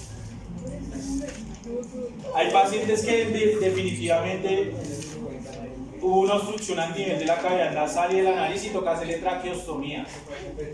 Abrir la cala tráquea y dejarle un orificio en la tráquea para que respire por ahí. ¿Listo? La traqueostomía. A todos, dependiendo de la patología, digamos, si hay una alteración o un tumor en la cavidad nasal y no deja respirar al perro, pues toca hacerle la traqueostomía. Entonces, por lo general, o digamos pacientes que definitivamente en el humano es muy frecuente cuando tienen reacciones alérgicas porque el canal epiglótico se cierra. Entonces, la urgencia consiste en hacerle la traqueostomía. Sí.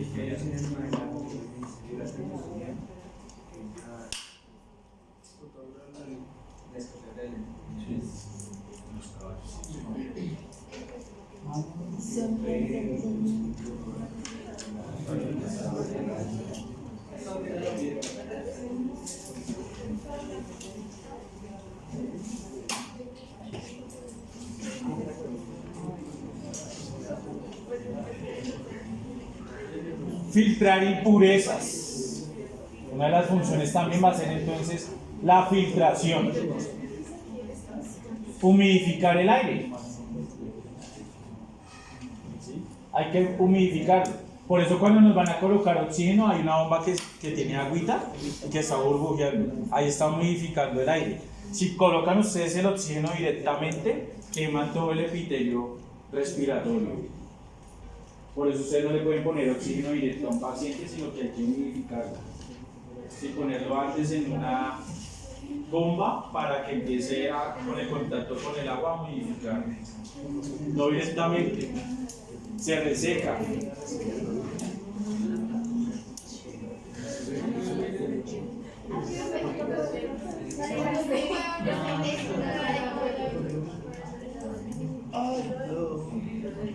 Siguen los senos paranasales.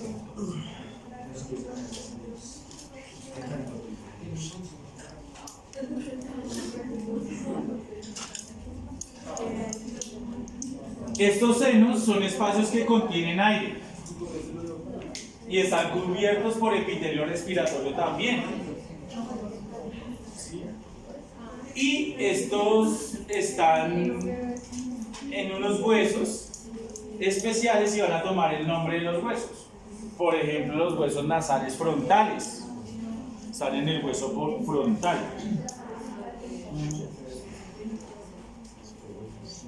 Ahí lo tenemos. Los frontales, los maxilares, el palatino y el esfenoidal. Por eso cuando nosotros nos dio sinusitis, es la inflamación del seno paranasal frontal. Y le duele uno acá, ¿verdad? Sí, le toca así, le duele acá. Eso. Entonces es la inflamación. No. Los más importantes son los frontales en el perro. Ustedes lo hacen es percutir, que en el examen físico, ¿qué es percutir? Pegar, tocarle, hacerle esto. El sonido tiene que ser timpánico, hueco. Si es mate o submate, es patológico. Entonces los sonidos en el tracto, a la exploración del tracto respiratorio también son importantes. Los sonidos en los paranasales. Sonido timpánico, hueco.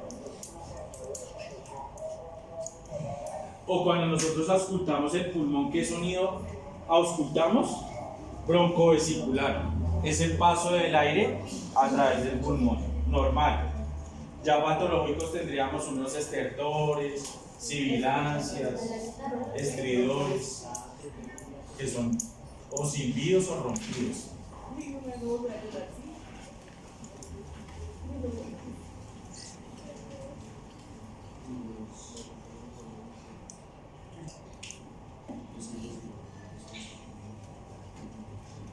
¿Listo? Entonces los senos paranasales.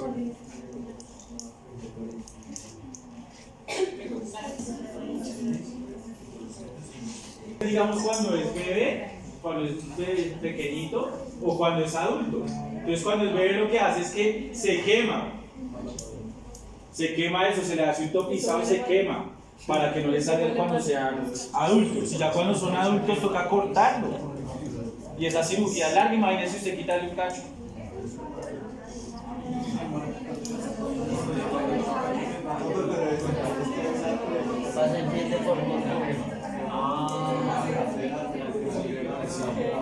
Sí, yo digo, la que no le hay veces que lo cautiliza.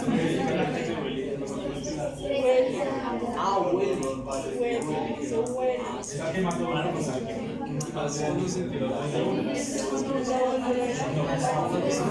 Pero igual quitar un cuerno en un animal adulto, eso es, puede demorar hasta 5 horas ustedes haciendo esa cirugía. Y es peligroso con el animal. Entonces se hace ya cuando son terneritos, cuando son chiquitos. ¿Sí? El topizado. Tenerlo en cuenta. Si saldrá por la nariz, Eso es complejo. Y pues se hace topizado pues por bioseguridad del veterinario, porque hay pacientes agresivos, por ejemplo, una Bosindicus, que son una Brahman, eso es lo que pegaba, más de tierra caliente que no estén acostumbrados al humano, y por ahí pues lo cogen y le dan su forma.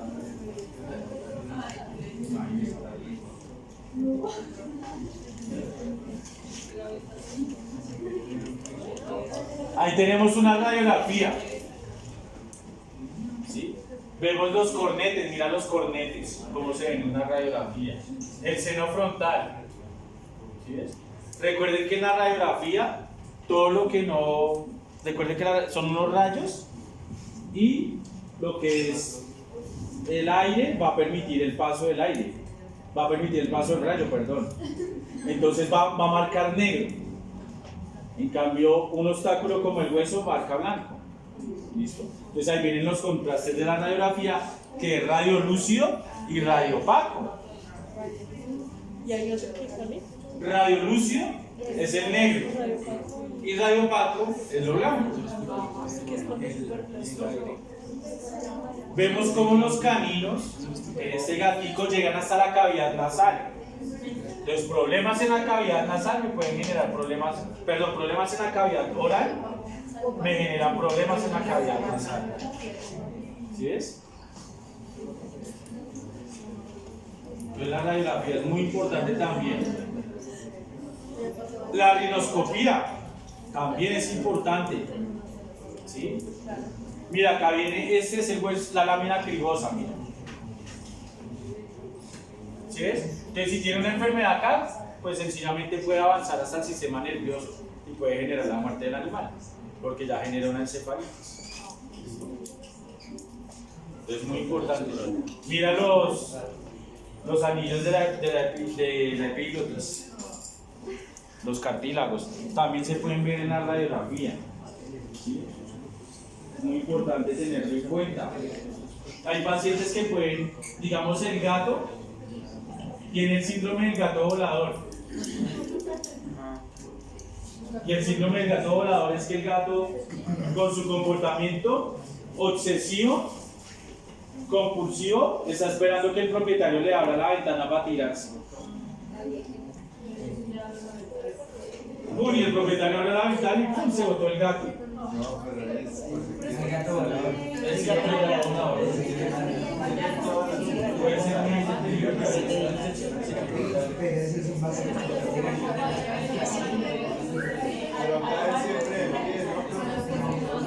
y entonces, pero se fracturan el paladar. Entonces lo primero que ustedes llegan a abrir al gato es el paladar, porque se fracturan el paladar. Cuando caen así, se fracturan el paladar. También se lo pueden abrir. El paladar, la mandíbula. Pero en este caso el paladar es importante. Entonces ustedes cogen y le abren y tienen la fractura del paladar. O hay pacientes que nacen con ese paladar así, paladar hendido, ¿se han escuchado? Ah, que nació con, ¿cómo es? Labio leporino y paladar hendido. ¿Cómo se llama el labio leporino? ¿Qué es keilitis? Keilitis. Keilitis es la inflamación de los labios. Entonces cuando uno no besa mucho a la novia, le da keilitis.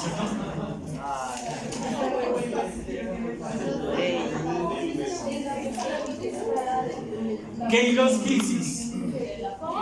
Keilosquisis es labio leporino. Keilosquisis. La novia lo mordió y le quitó un pedazo de labio.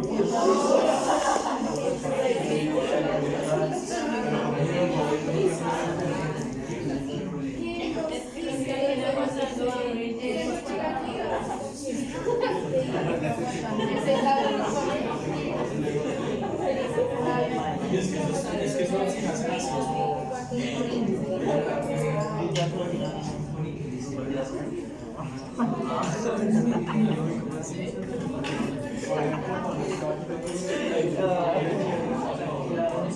O por la nariz.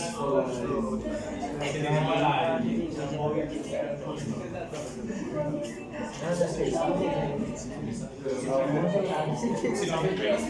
Palatosquisis es paladar hendido. Palatosquisis. Hay perros que los tienen, los braquicefálicos. Paladar hendido. Sin equinos. ¿Sí? Entonces, eso es importante tenerlo en cuenta. Y los pacientes que tienen ese paladar hendido y nacen, pues empiezan a tener la leche en la nariz. Entonces, ese es el motivo de la consulta. Le dicen, no, es que él toma leche y le sale por la nariz. Y es que tiene una hendidura en el paladar.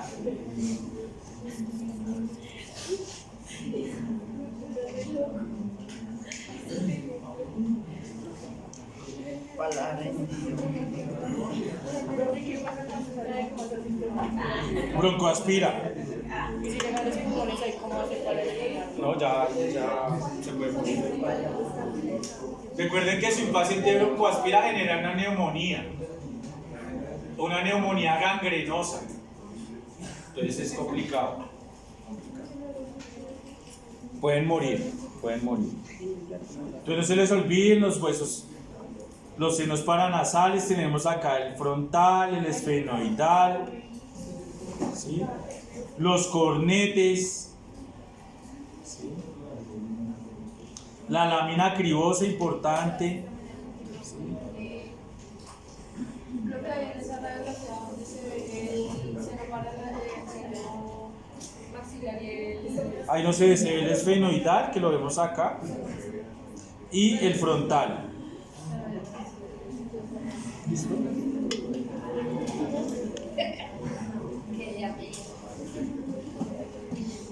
Mucosa respiratoria, ustedes que son histólogos. Epitelio cilíndrico ciliado, pseudoestratificado. Entonces, mira, ya les estoy dando la respuesta del parcial.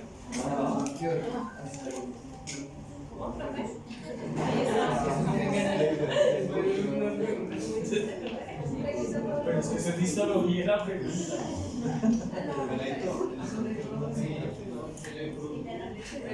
Epitelio cilíndrico ciliado, pseudoestratificado.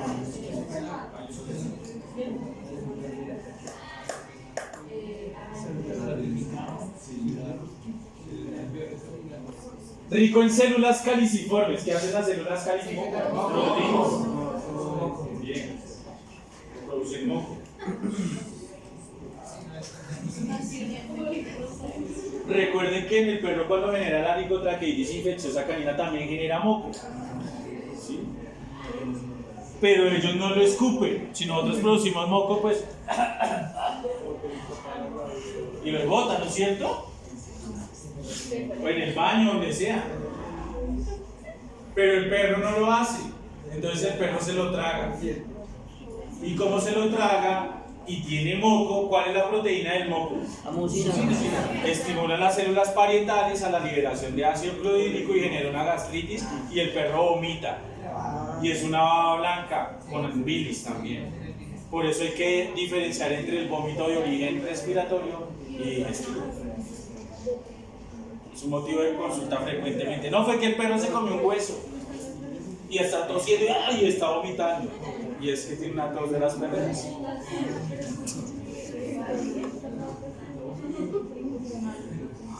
Recuerde que este epitelio reviste el tracto respiratorio hasta los bronquiolos.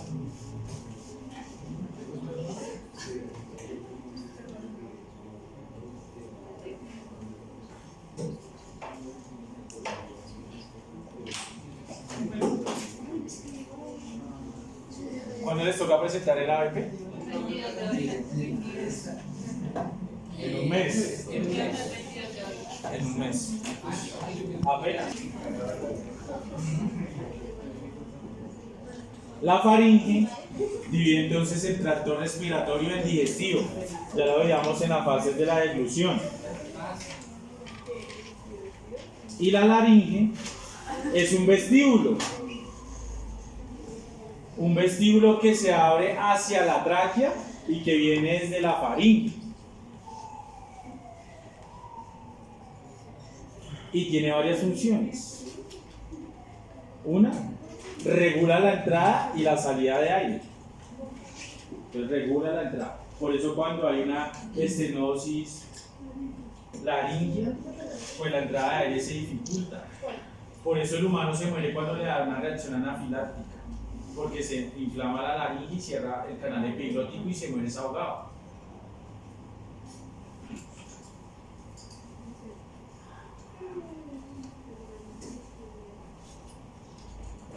O sea, sigue la otra semana y después la Semana Santa. Sí, sí. Se está pasando volando el tiempo. ¿Ustedes lo saben?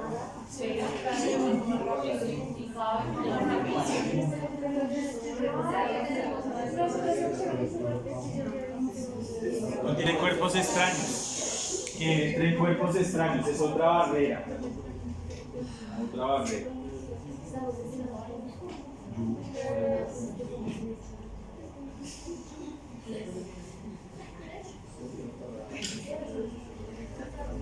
El líquido, el aceite mineral, el agua, son cuerpos extraños graves que pueden generar la muerte de los pacientes. Por ejemplo, un paciente que toca laxar le da el aceite mineral y le va por el tracto respiratorio, puede morir.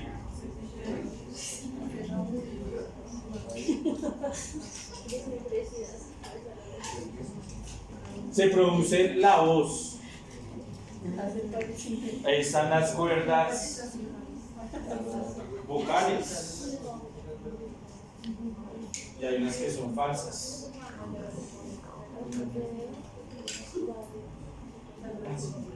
Entonces es importante la fonación.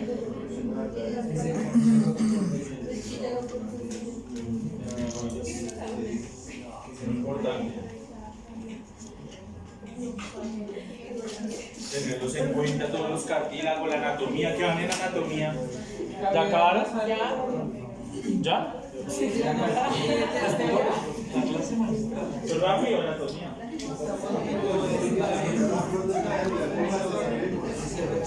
Llamar el árbol tráqueo bronquial. O sea, el inferior también es el árbol. Hace parte. Entonces tenemos una sola tráquea, ¿no? Los bronquios primitivos que van a ir hacia el emisor hacia izquierdo o derecho. Y a partir de ahí empiezan a haber una ramificación de bronquiolos. ¿Sí ves? Finalmente, mira que este es de la West, la fisiología respiratoria de West. Nos muestran, digamos, las ramificaciones. Por ejemplo, una tráquea, los bronquiolos y las ramificaciones, hasta 16 ramificaciones van a tener. Hasta los bronquiolos terminales. La transición entre los conductos alveolares y los bronquiolos terminales son los bronquiolos respiratorios. ¿Sí? Entonces, bronquios, bronquiolos, bronquiolos terminales, después de 16 ramificaciones. Entre los bronquiolos terminales y los conductos alveolares vienen los bronquiolos respiratorios. Recuerden que a medida que se va ramificando va perdiendo el cartílago y va siendo rico el músculo liso. O sea que en realidad la vasoconstricción va a ser entre los bronquiolos respiratorios y los bronquiolos terminales. Ahí es donde se genera la broncoconstricción en el asma.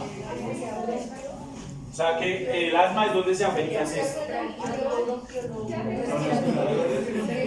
Los respiratorios y los terminales. En el asma felino. En el asma felino. Seguido los bronquiolos respiratorios tendremos los conductos alveolares, los sacos alveolares y los alveolos.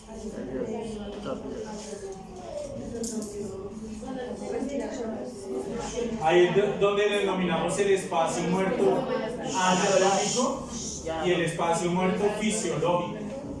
El espacio muerto anatómico es ese espacio de conducción y no de intercambio. Acá no hay intercambio gaseoso, no, sino es solamente conducción. ¿Sí? Espacio muerto anatómico, ¿sí? Que se puede ver. Y el espacio muerto fisiológico tampoco hay intercambio gaseoso y corresponde a los bronquiolos respiratorios, a los conductos alveolares y a los alvéolos.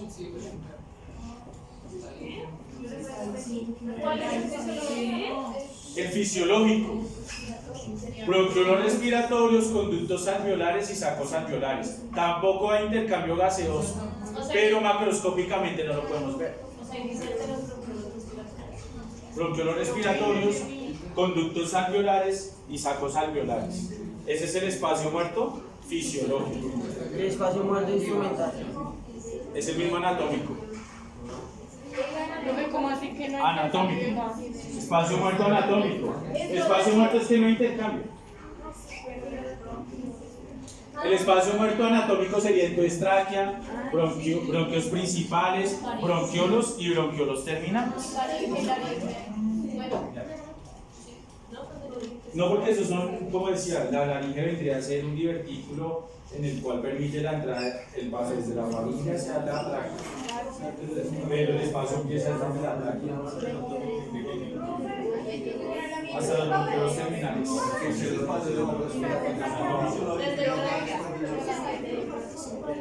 Profe, pero Todavía no.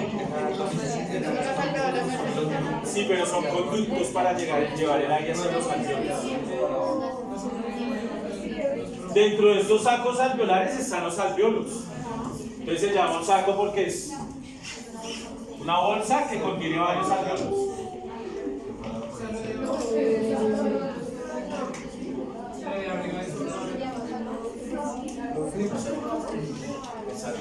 Por cada sí, los alveolos son bastante irrigados. Dicen que un capilar alcanza a abarcar 2 alveolos. Un capilar, 2 alveolos.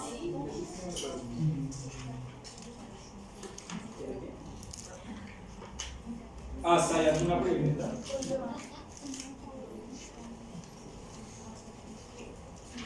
Tomen en la foto, esa es la fisiología de Weiss, no sé si están en las otras fisiologías, no sé si en la cunina la muestra. Esa es de Weiss, es que es de humano. Profe, el espacio muerto fisiológico, ¿a qué se refiere? No hay solamente es una función de salud. Pero está en la zona de transición respiratoria. Es que mira cómo lo divide Weiss. Weiss dice, mira la zona de conducción. Comienza desde la tráquea. Y hay una zona de transición y una zona respiratoria. La zona de transición, ya acá ya no hay cartílago. Ya hay músculo liso. ¿Sí? Pero de igual forma no hay un intercambio porque el intercambio se da en el alveolo. No hay un intercambio. ¿Sí? Porque el intercambio está en el alveolo. O sea, dice transiciones para el cambio de que ya no hay cartílago, sino músculo liso, un proceso de transición. Exacto, pero igual sigue siendo también algo de conducción. Lo que pasa es que, digamos, ya no hay cartílago. Si ya no es un tubo permeable, como tal. Profe, o sea, los conductos alveolares aún hay menos alveolos ya, ¿no?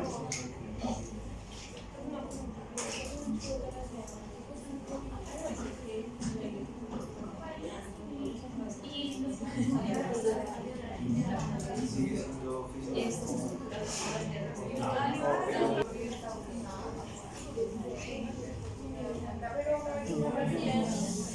Recuerden entonces que la tráquea es un conducto de conducción del aire y va a haber una división de la tráquea.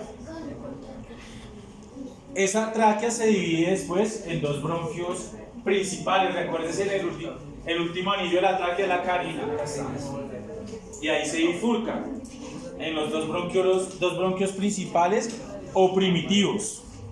Luego vienen unos bronquios secundarios, luego unos bronquios terciarios, luego los bronquiolos, que tenemos los terminales y los respiratorios, luego los conductos alveolares, los sacos alveolares y los alvéolos.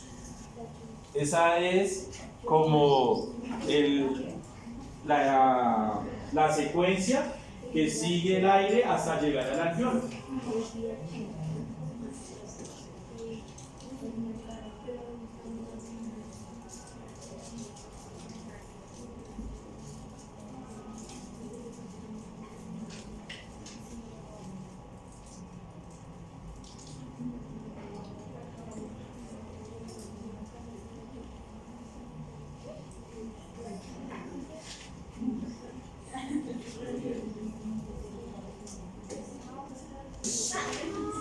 los anillos se van desapareciendo, ¿no? Se hacen irregulares y finalmente desaparecen en los pequeños bronquiolos. Ya no hay cartílago. ¿Cartílago qué? Y empieza a desarrollarse. ¿Y empieza qué? El músculo liso se empieza a cambiar.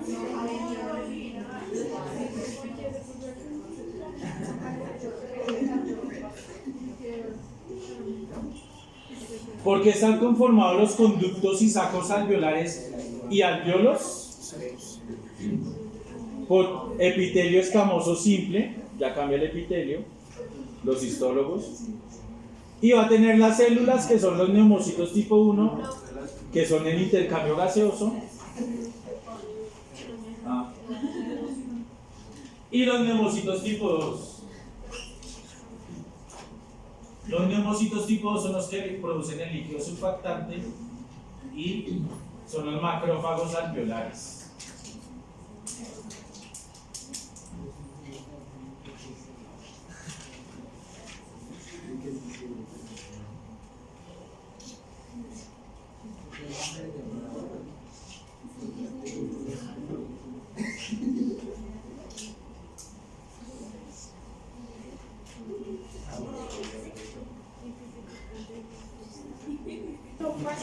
Que es de Borón.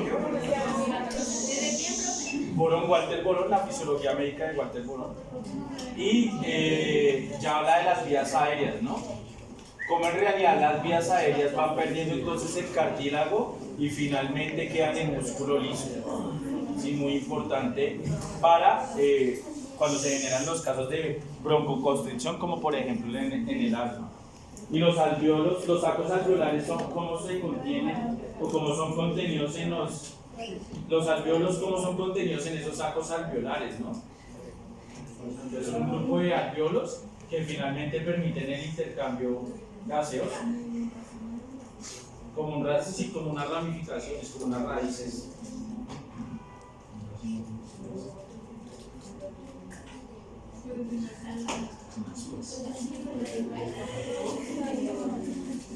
¿Listo?